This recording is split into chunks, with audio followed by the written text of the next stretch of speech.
जय श्री राम। दोस्तों, आज का जो हमारा ये वीडियो है, ये खास करके आज के समाज में भाइयों के बीच जो संबंध है, दिन प्रतिदिन जो रिश्ते खराब होते जा रहे हैं, उस पर ये बना हुआ है। जैसा कि आप जानते हैं कि आज एक भाई दूसरे भाई की हत्या करने के लिए, थोड़ी सी जमीन के लिए, थोड़े से धन के लिए आतुर है, बेचैन है। एक भाई दूसरे भाई को बर्बाद करने के लिए तैयार है, जो समाज के लिए, दुनिया के लिए कहीं ना कहीं तो बहुत ज़्यादा गलत है। कहा जाता है कि एकता में बल होती है। हम लोग बचपन से ये लाइन पढ़ते हैं, पढ़ाते हैं, लेकिन जैसे जैसे हम बड़े होते हैं तो एकता में बल होने की जो लाइन है उसे भूल जाते हैं और अपने फैमिली से अलग होकर के, अपने भाइयों से अलग होकर के एक कमजोर इंसान बन जाते हैं। आज का जो टॉपिक है, मैं आपको रामायण के एक ऐसे प्रसंग से रूबरू कराऊंगा जिससे आपको ये पता चलेगा कि भाइयों का संबंध कैसा होना चाहिए। तब जाकर दुनिया हमें याद रखती है और हम सुख चैन से जी पाते हैं। रामायण, जिस पर मैं कोई ना कोई टॉपिक लाता हूं। आज घटना उस समय की है जब प्रभु श्री रामचंद्र जी रावण का वध करके लंका से अयोध्या लौट चुके थे और राजगद्दी पर बैठने के बाद अपने मित्रों के साथ, जिसमें सुग्रीव, लंकापति विभीषण, ऐसे बहुत सारे लोग बैठे हुए थे। और वहीं पर महर्षि वशिष्ठ ने कहा राम से कि राम, तुम्हें केवल ये पता है कि लक्ष्मण 14 बरस तक, यानी जब तुम वनवासी हुए तो 14 बरस तक उसने नींद नहीं ली थी, सोया नहीं था। लेकिन तुमको ये पता नहीं है कि लक्ष्मण 14 बरस तक भोजन भी नहीं किया था। हो सकता है कहीं आप लोगों को भी पता ना हो। बिल्कुल सही बात है कि लक्ष्मण जी 14 बरस तक ना तो सोए थे और ना ही भोजन किए थे। आप सभी लोगों को थोड़ा अजीब लग रहा होगा, लेकिन देखिए, लक्ष्मण जी शेषनाग जी के अवतार थे। वो लोग ईश्वर थे, देवता थे, कुछ भी कर सकते थे। आम आदमी से अगर उनकी तुलना करेंगे और हर चीज़ का प्रूफ मांगेंगे कि ऐसा हो ही नहीं सकता है, तो ये वीडियो आप नहीं देख सकते हैं, छोड़ दीजिए। क्योंकि ईश्वर आस्था की चीज़ है, चर्चा करने वाली चीज़ नहीं है। उसमें प्रूफ नहीं मांगा जाता, उसमें विश्वास किया जाता है। तो ऐसे ही चर्चाएं चल रही थी। तो जब वशिष्ठ जी ने कहा कि लक्ष्मण ने 14 बरस तक भोजन भी नहीं किया है, तो भगवान राम को विश्वास नहीं हुआ। वे तुरंत खड़े हो गए और लक्ष्मण से पूछे कि लक्ष्मण, क्या तुमने भोजन नहीं किया? मैंने खुद अपने हाथों से तुम्हारे हिस्से का भोजन 14 बरस तक लगातार देता रहा हूं, और महर्षि कह रहे हैं कि तुमने भोजन नहीं किया। लक्ष्मण जी विनम्रतापूर्वक खड़े होकर प्रणाम बोले और बोले, जी भैया, हमने कभी भोजन नहीं किया। जब भोजन नहीं किया तो तुम डेली जो भोजन लेते थे, भोजन किए क्या?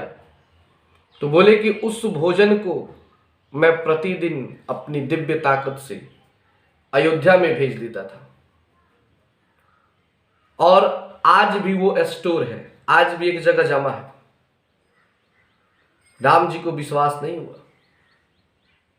बोले ठीक है, ले चलो मुझे उस जगह, दिखाओ कहां तुमने स्टोर किया है। लक्ष्मण जी उस जगह पे ले गए जहां पर उन्होंने उस भोजन को अपने दिव्य ताकत से वन से अयोध्या भेज देते थे।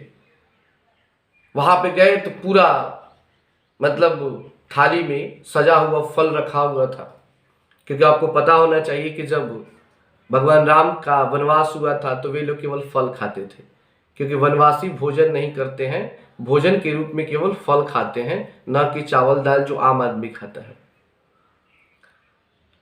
भगवान राम ने कहा अपने कुछ सैनिकों से कि चलो इसको गिनो, इसका काउंटिंग करो और बताओ कि क्या ये पूरा का पूरा है या कम बेस है। 14 बरस से दिन गिन लिया गया जब से वो वनवास गए थे और लौटने तक, और उतने दिन से गिनती हुआ तो उसमें से 7 डाले, 7 को जो मतलब था खाने वाला बर्तन वो कम निकला। तो राम जी बोले लक्ष्मण तुमने तो कहा कि तुमने भोजन नहीं किया है, फिर 7 थाली क्या होगा।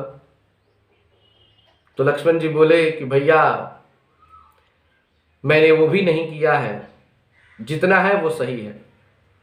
तो वो बोले कि जब है तो बताओ वो 7 थाली क्या होगा। तो बोले कि ठीक है बताते हैं। जिस दिन आपका वनवास हुआ उस दिन आप जब निकले घर से तो काफी लेट हो चुका था घर से निकलने में, और उस दिन कोई भी व्यक्ति खुश नहीं था, किसी ने भोजन नहीं किया, और विदाई लेने के चक्कर में आपका ध्यान भोजन पर गया ही नहीं। तो उस दिन हम लोगों ने भोजन नहीं किया और उस दिन को आपने काउंट किया है, उस दिन को भी आपने गिना है, तो वो एक दिन वाला भोजन कम पड़ रहा है। बोले ठीक है और 6 भोजन बताओ। तो बोले कि जब हम वनवासी हो गए तो भरत भैया आपको बुलाने के लिए आए थे, और उसी दिन आपको यह समाचार प्राप्त हुआ कि पिताजी इस संसार में नहीं रहे, और उस दुख में उस दिन आपने भोजन नहीं किया, तो फिर मुझे भोजन कैसे मिला। तो वो दूसरा दिन था जब हमें भोजन नहीं मिला था। राम जी बोले ये तो सही है, ठीक है चलो और 5 बताओ। तीसरा बोले कि जिस दिन मां सीता का रावण ने हरण किया था उस दिन हमने दिन भर कुछ भी नहीं खाया। जब आप नहीं खाए तो हम कहां से खाएंगे। तो वो तीसरा दिन था कि हम लोगों ने भोजन नहीं किया। फिर बोले और 4 दिन। तो बोले कि जब हमें लंका में जाना था और समुद्र पर पुल बांधना था तो आप समुद्र की 3 दिनों तक लगातार पूजा किए थे, अन्न जल सब चीज त्याग करके। तो जब आपने भोजन 3 दिन तक नहीं किया तो हम कैसे कर सकते थे। तो वो 3 दिन उसमें गया, तो 3 और 3 6 दिन। बोले और 7वां दिन कब भोजन नहीं किए थे। तो बोले कि जब मुझे शक्ति बाण लगा था, मेघनाथ के द्वारा मुझे शक्ति बाण लगा, उस दिन ना तो आपने भोजन किया और मुझे तो होश ही नहीं था। तो वो 7वां दिन था जिस दिन हम लोगों ने भोजन नहीं किया था। वहीं 7 भोजन की थालियां कम पड़ रही हैं, बाकी सब थालियां यहाँ पे है।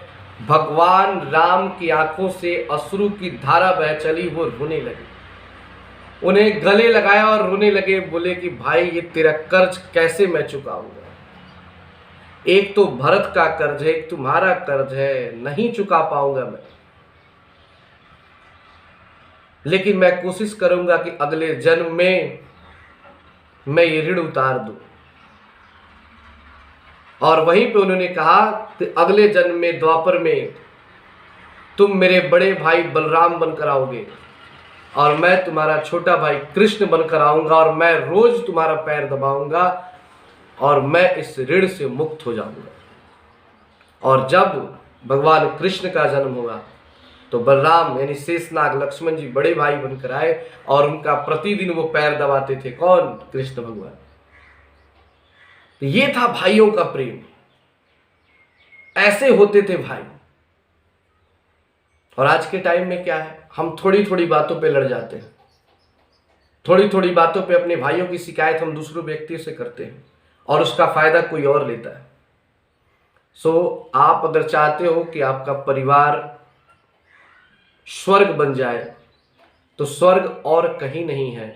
हम सभी भाई मिलकर, हम पूरे फैमिली मिलकर एक साथ काम करें, एक दूसरे के लिए त्याग की भावना रखें, अपने लिए स्वार्थ की भावना न रख के एक दूसरे के लिए त्याग की भावना रखें, तो धरती ही स्वर्ग हो जाएगी। कहीं पे भी स्वर्ग खोजने की जरूरत नहीं है। तो आशा है, उम्मीद है कि आप लोग मेरी बातों को थोड़ा सा समझे होंगे। और फिर अगले एपिसोड में एक नए टॉपिक के साथ हम आएंगे। वीडियो अच्छा लगे तो उसे लाइक करें, शेयर करें।